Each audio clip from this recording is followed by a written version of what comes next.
తిరుపతిలోని బాలాజీ నగర్లో గురువారం జ్యోతిరావు పూలే విగ్రహానికి బీజేపీ నాయకులు గుండాల గోపీనాథ్ రెడ్డి, సుబ్రహ్మణ్యం యాదవ్, చంద్రబాబు యాదవ్ ఆధ్వర్యంలో పూలమాలలు వేసి ఘనంగా నివాళులర్పించారు. ఈ సందర్భంగా వారు మాట్లాడుతూ దేశంలో సామాజిక ఉద్యమకారులు మహిళల విద్య కోసం, పేద అణగారిన వర్గాల వారి హక్కుల కోసం, వారి సాధికారత కోసం, అంటరానితనాన్ని రూపుమాపడం కోసం ఎనలేని కృషి చేసిన మహనీయులు జ్యోతిరావు పూలే అని గుర్తు చేశారు.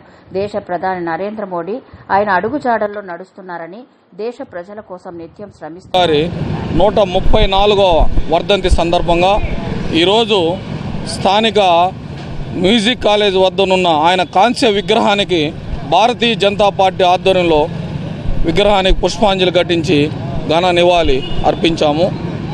జ్యోతిరావు పూలే గారు పేద బడుగు బలహీన వర్గాలకు అనేక సంక్షేమ కార్యక్రమాలు వచ్చేదానికి ఆయన ఎంతో కృషి చేసిన మహనీయుడు.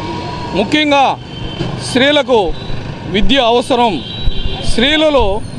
స్త్రీలు చదువుకుంటేనే మన దేశ అభివృద్ధి చెందుతుంది అనే ముఖ్య ఉద్దేశంతో మహనీయుడు జ్యోతిరావు పూలే గారు వారి సతీమణికి సావిత్రిబాయి పూలే గారికి మొట్టమొదట విద్య నేర్పి ఆమెను మొట్టమొదట మహిళా ఉపాధ్యాయురాలను చేసి ఎంతోమంది మహిళలకు చదువుకు ముఖ్య కారకులైనారు. దేశ అభివృద్ధి చెందాలంటే స్త్రీలు ముఖ్యంగా చదువుకోవాలి, స్త్రీలు చదువుకున్నప్పుడే దేశ అభివృద్ధి చెందుతుంది అనే నినాదంతో స్త్రీలకు విద్య నేర్పిన ప్రదాత మహాత్మా జ్యోతిరావు పూలే గారు. ఎంతోమంది బడుగు బలహీన వర్గాల అభ్యున్నతికి కృషి చేశారు.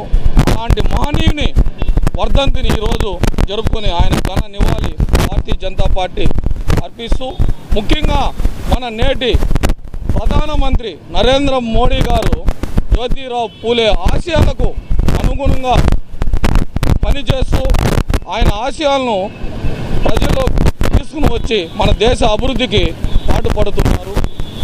ఈరోజు మహాత్మా